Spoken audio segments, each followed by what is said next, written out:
Today, I'm going to tell you two stories that both have very unexpected killers.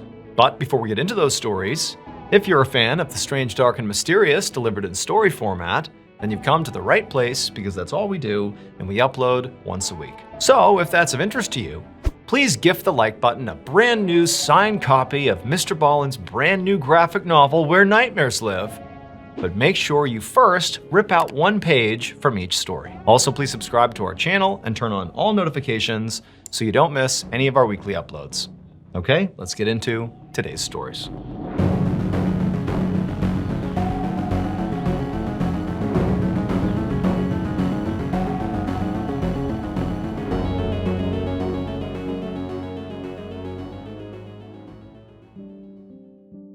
On the morning of September 12, 2007, 20-year-old Ashley Wallace was in her dorm room at Bryant and Stratton College in Buffalo, New York, getting ready for her very first day of classes. And this was really exciting for her. I mean, she had just moved out on her own for the first time. It feels like she's an adult here. And so today was a big day. She looked herself in the mirror and made sure her look was just right. She gathered up all her books and her journals and all the stuff she would need.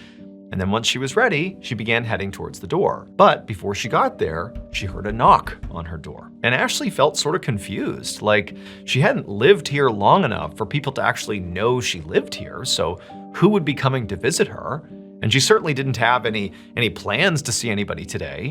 And so she's thinking, like, I have no idea who could be at my door right now. So she walks to the door, she opens it up, and she is truly shocked now to see who's standing there. But her shock quickly turns into fear. So there were two police officers standing in the hallway looking right at Ashley, and the looks on their faces were very serious. Now, Ashley, the reason she felt so scared when she saw these police officers was not because she had, done something wrong. It was because in her life, before she got to college, she had experienced some pretty severe trauma. So her father had passed away when she was 13, a sudden heart attack, and it had been very traumatic for her. It sort of threw the family for a loop. And then her mother had remarried, and her stepfather, who had, raised her from that point on, he had sort of struggled with depression on and off, and it seemed like he was doing okay, but not long after her biological father had suddenly died, her stepfather took his own life. And so once again, Ashley and her family's lives were turned upside down. And so in many ways, Ashley had not really recovered from those two losses. Those happened not that long ago. And now she was out here on her own, trying to be an adult, trying her best to stay composed. But she just had this awful feeling when she saw these police officers that they were there to tell her that, somebody else close to her had died. But when the officers actually began speaking to Ashley, it was clear they were not here to notify her about, a new death, but they were here to talk about her family. They told her that they were there to speak to her about her father, her biological father, who had passed away 7 years earlier. And so when they said that to Ashley, she was like, okay, what do you mean? What do you want to know about my dad? And they told her that, Ashley, we exhumed your father. And it turns out he very likely did not die of a heart attack. We think he was murdered. About 30 minutes later, when these officers had finally left Ashley's room, Ashley was left feeling completely distraught. I mean, number one, she's just found out that there is suspicion that her father was killed by somebody, but worse than that was these two officers who had been here were not here to console Ashley. They were here to effectively interrogate her. They were looking into the family to see if, Ashley was involved in what happened to her father. And so for Ashley, this had really caught her off guard. She felt like she was stammering and confused in all of her answers, which only made her seem more suspicious. And it was like every little misstep she had, the police would dial in and ask even more pointed questions. And by the end of it, she was just sobbing and telling them, like, I didn't do this. I didn't hurt my dad. I have no idea who would do that. And so eventually the police had gotten up and left. But they told Ashley they were going to be in touch, and then they were gone. And so Ashley's just left there in her room, wondering what she's supposed to do now. She thought about, sucking it up and just going to class, but she's thinking, like, how can I possibly focus on class right now when I've just learned what I've learned and had this horrible experience with the police? And so Ashley ended up calling her mother, and her mother was obviously very upset when she picked up, even before Ashley said anything. And Ashley quickly learned that her mother also had a sort of similar experience with police that day. that she had also been told that, her husband apparently had been killed and they were now investigating her to see if maybe she had something to do with it. And so the two women just sort of cried on the phone and they began saying, like, I just don't understand. Like, who would want to hurt him? It just doesn't make any sense. Like, they've got to be wrong. Like, none of this makes any sense. And so eventually, Ashley's mother, whose name was Stacy, just told her daughter to come home, forget about classes, we can deal with that stuff later. Just come home, be with your family. Ashley agreed that was the most reasonable thing to do here. And so she grabbed her stuff, she left the dorm, hopped in her car, and she drove the hour back to her mom's place. And when she gets there and she goes inside, the first person she sees is actually her younger sister, Bree, who was 16 years old. And Bree's eyes were red. She obviously had been crying. And, in the first couple of seconds they spoke, it was clear that Bree, too, had had a sort of rough interaction with police as well that day. And so it's like the whole family has been thrust into this chaotic moment that none of them can make any sense of. On the one hand, it's like, who would want to hurt dad?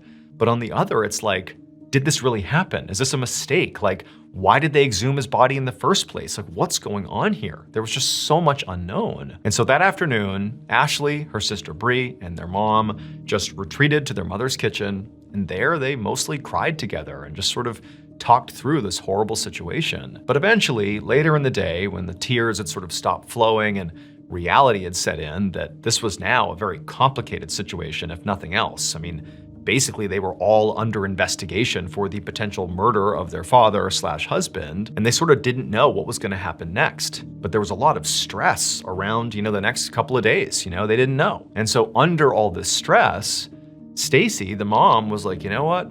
I'm getting a drink. Do any of you guys want a drink? And Bree was only 16 and she declined. But Ashley said, sure.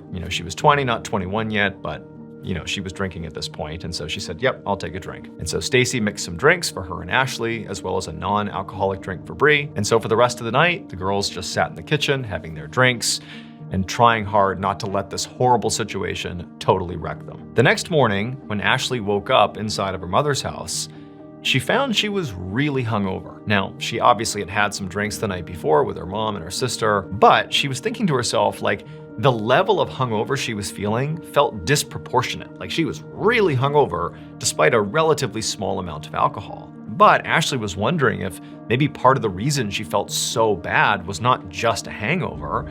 Maybe it was like this emotional fallout from this horrible thing that happened the day before. And so Ashley, she's laying in bed feeling so bad, and she's just convincing herself that I just need to get up, I need to go to my classes, I need to sort of treat the day like a normal day and sort of get my life back together and be ready to potentially deal with police or, whatever else is going to happen here. And so Ashley sort of wills herself out of bed. She's got a blinding headache. She feels horrible, but nonetheless, she takes a shower, she gets herself together, and before long, she's saying bye to her mom and sister, and she's driving back to the campus. And when she gets there, she still feels terrible, but, she goes to her classes, and she does her best to focus, which really turned out to be a gargantuan task, but she did it. And then finally, at the end of the day, during her last class, Ashley began to sort of break out of this fog, this hangover fog that she was in, and she began sort of feeling normal again.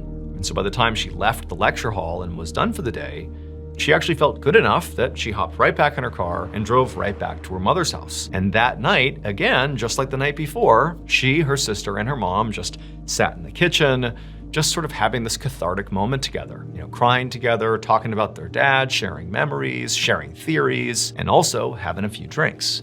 And again, Bree did not have any alcohol, but Ashley and her mother did. The next morning, when Ashley woke up, once again, her head was pounding. She was so hungover, way worse than the day before. Except when she opened her eyes and kind of looked around, that really was not the first thing that hit her. The first thing that hit her is, I don't know where I am. The room looked different. And as she kind of adjusted and looked around, she realized she was in a hospital room. And so Ashley began to panic and began looking around for her family or anybody she recognized, but nobody that she knew was in there. There were just these two police officers sitting against the wall in her room. And these two officers, when they saw Ashley coming to, they got up and they walked over to her and they explained to her that she was very lucky that her mother had actually found her in her bed at her mother's house that morning and Ashley had been unresponsive. And so her mother had called an ambulance and they had rushed her here. And, luckily she was stabilized now, but apparently she was very close to full-blown organ failure. Like, she almost died. It was very lucky she got here when she did. But before Ashley could ask any questions, well, what was it that was causing my body to shut down? Like, what's going on here? These two police officers kind of looked at each other, and then one of them pulled a piece of paper out of their pocket and they handed it to Ashley. And they said, "You need to explain yourself." It would turn out the way Ashley's stepfather had taken his own life was by drinking antifreeze. At least that was the initial theory. But pretty quickly, investigators started to say, why would somebody take their own life that way? Drinking antifreeze is slow and painful. That's not a good first choice if you're gonna take your own life. And so as suspicions rose around the stepfather, investigators thought, okay, well, the biological father died just a few years before, and apparently he died of a heart attack, but maybe we ought to make sure, because we're basically suggesting that maybe somebody did this to the stepfather. Is it possible somebody, killed the biological father? And so they exhumed the biological father, and during the autopsy, they discovered antifreeze in his remains. And so now, fast forward to the hospital where Ashley has woken up. These officers have walked over to her, they've handed her a note and told her to explain herself. And this note was effectively a confession. The writer of this note said they killed Ashley's biological father, and then they also killed Ashley's stepfather. But now, because of the blood on their hands, they're going to take their own lives. So this was a suicide note / confession. And at the bottom of this note, it was signed by Ashley. Except Ashley did not kill her father or stepfather. Her mother did. Her mother used antifreeze to poison and kill both men, and then when police began poking around saying, "What's going on here? We think somebody killed this guy and maybe him too." Well, what did Ashley's beloved mother do? She tried to poison her own daughter. She laced those alcoholic drinks they were having in her kitchen with all these painkillers to make it look like Ashley had taken her own life because she felt so guilty about murdering these two men. Except Ashley's mother called the ambulance a little bit too early the following day, feigning that she had just found her daughter unresponsive, because the ambulance, they showed up and first responders, they saved Ashley's life. Narrowly. Apparently, she was within 15 minutes of dying when she showed up at the hospital. Stacy was convicted of 2 murders, as well as the attempted murder of her daughter, and she was sentenced to 51 years in prison. However, she would die behind bars in 2016.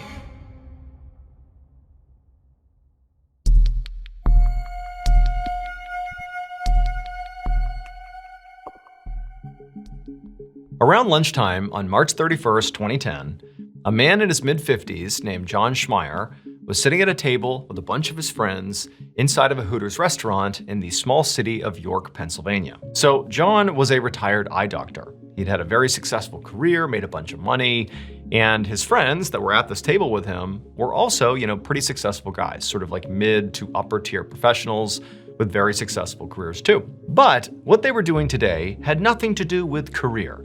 This was pure pleasure. This group of guys, this specific group of friends who were very, very close, they would meet up, a couple times a month at this particular Hooters. They would sit at the same table, they would order the same things.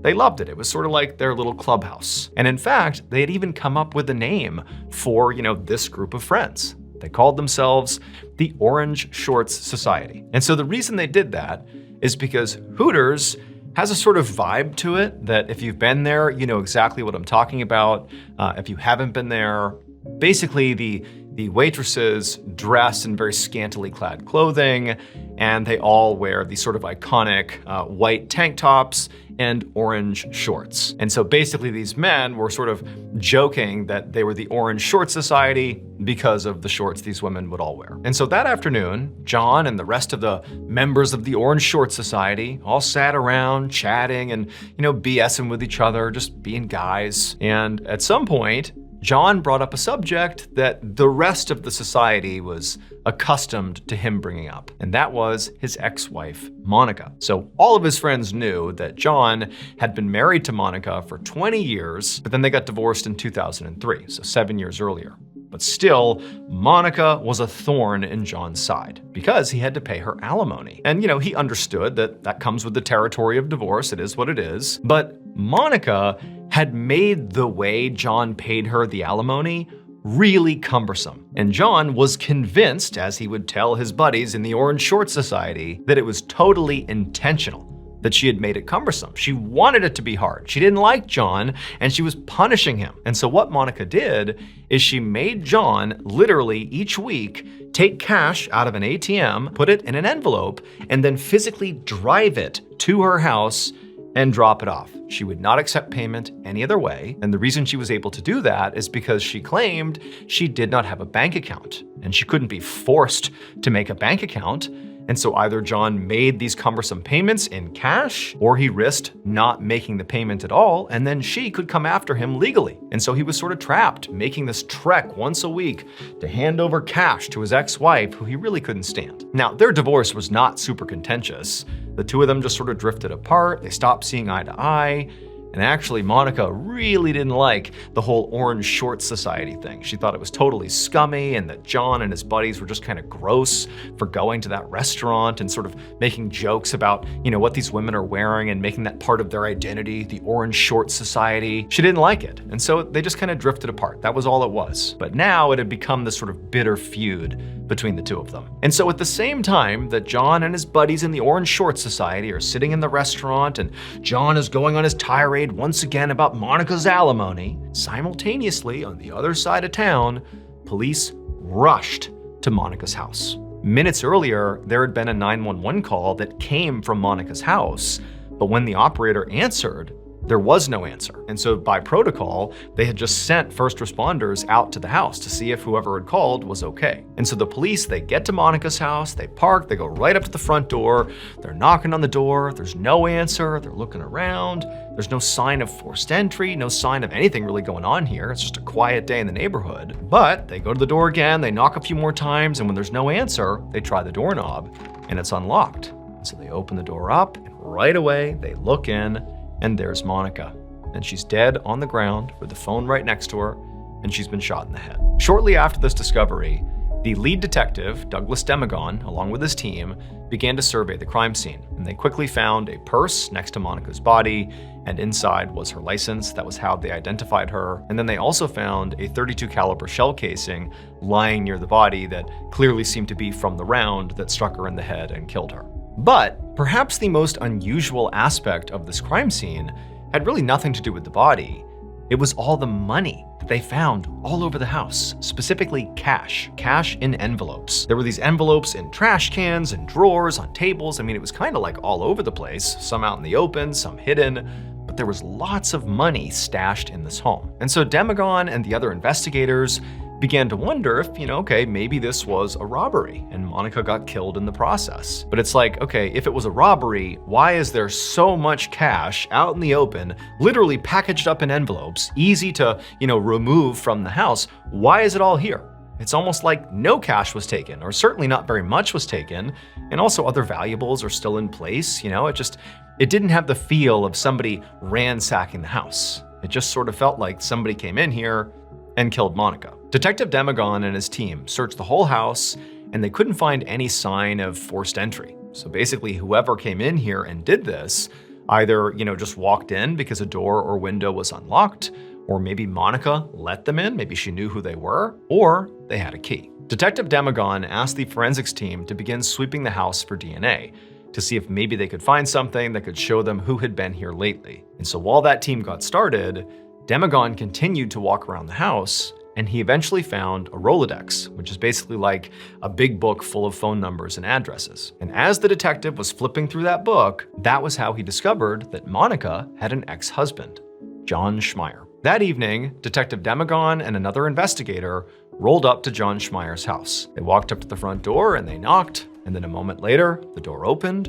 and John was standing there looking very surprised. So in homicide cases, generally speaking, the spouse or ex-spouse is always suspect number one. And so even though Demagon didn't really have any evidence linking John to the crime, he did have the fact that this was her ex-spouse, and so therefore, he is suspicious. Before John could ask any questions, Demagon and his partner introduced themselves and said they'd like to come in and speak to John. So John said, okay, come on in. So they walked inside, they sat down, and then once they were seated, Detective Demagon watched John very closely as he told him why they were there.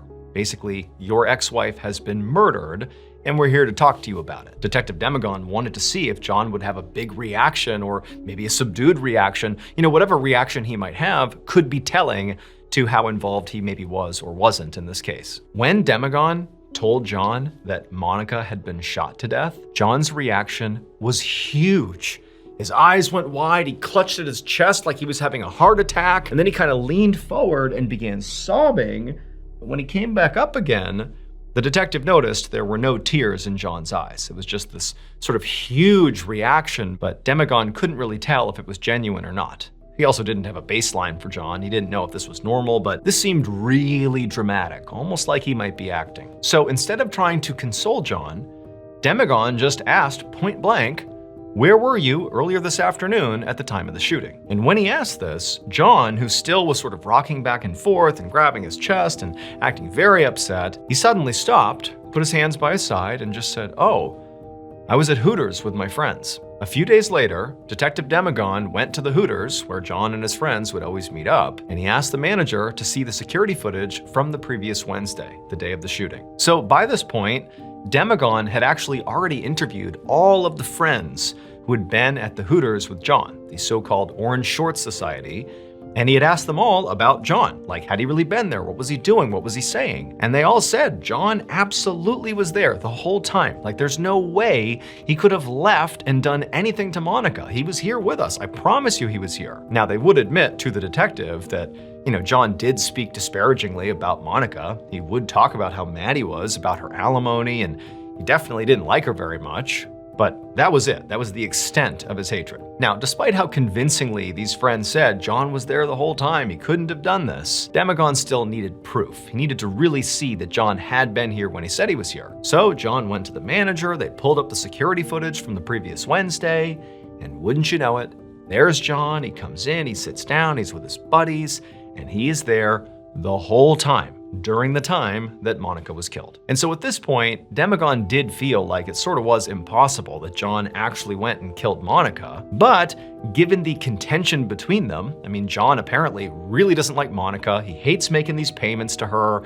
Like, there's obvious friction that comes up at these Orange Short Society meetings all the time. Maybe it was possible that John, who was pretty well off, had a bunch of money, maybe he hired somebody to do his dirty work for him. Maybe he hired a hitman. And so over the next week or so, Demagon and his team began exploring this hitman lead. And they found that John had been taking out a whole bunch of cash over the last several weeks. But it sort of lined up with how much cash he owed Monica in the form of alimony. And they knew he had to, per Monica's orders, deliver this alimony payment in cash to her in these envelopes. And they found all those envelopes of cash at Monica's house. And so it seemed like that was all he was doing, taking money out to give to Monica. And so John was basically Demagon's only suspect at this point, and there was basically no evidence against him. And so Demagon knew he really needed to look into other leads here, like the John lead kind of going nowhere. And so he and his team began looking into local gang activity and, crimes in the area. Could this have just been random or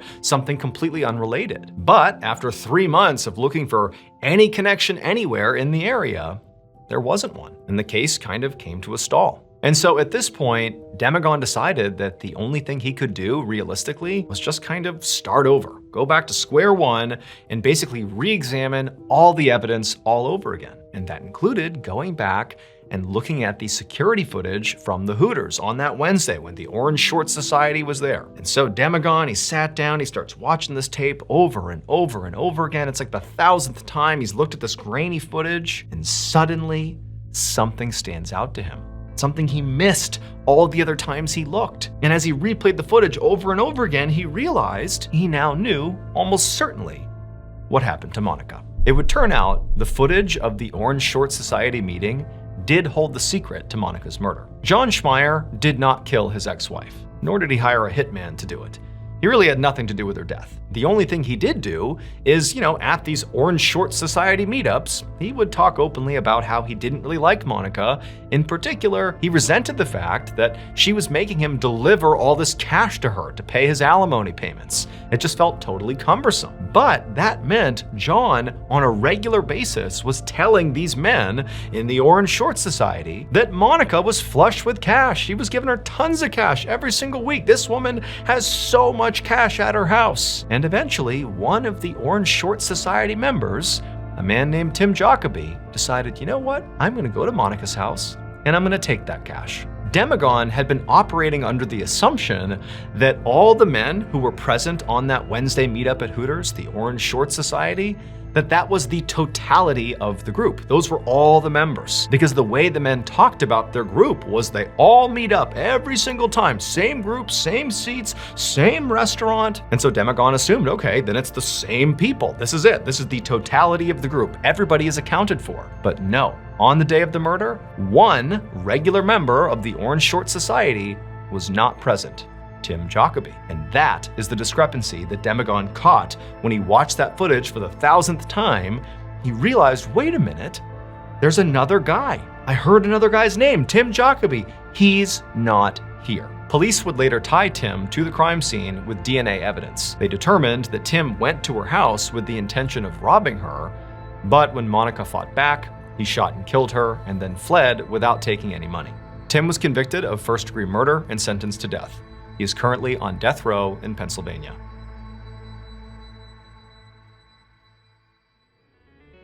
Thank you so much for watching. Let me know what you thought of today's episode in the comments. And remember, we have hundreds of videos for you to binge right now.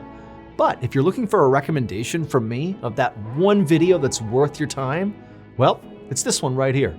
So give it a watch. All right, until next time, see ya.